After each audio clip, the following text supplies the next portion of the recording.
Welcome friends, Lok Sabha vote 2024-এর পঞ্চম দফা vote হবে 20 মে। এই দফাতে কোন কোন লোকসভা কেন্দ্রে কোন কোন প্রার্থী অংশগ্রহণ করেছে একটু দেখে নেওয়া যাক। আজকে আমরা যে লোকসভা কেন্দ্র নিয়ে আলোচনা করব সেটি হলো হাওড়া লোকসভা কেন্দ্র।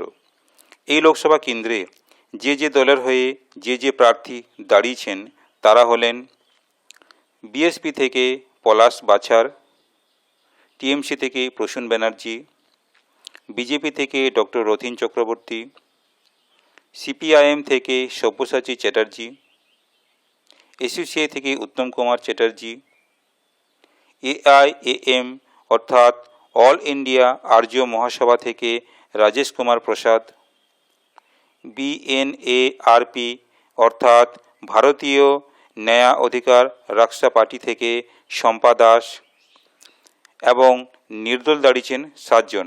তারা হলেন আদর্শ মণ্ডল, আজাজ আহমেদ আনসারি, তাপস বারুই, প্রসূন লাহিড়ী, রথীন গাঙ্গুলি, শিবা মল্লিক এবং শেখ শাকিরুল ইসলাম।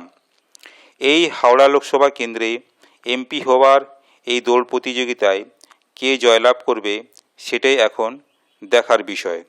ভিডিওটি ভালো লাগলে শেয়ার করবেন। আপনারা ভালো থাকবেন, সুস্থ থাকবেন। ধন্যবাদ।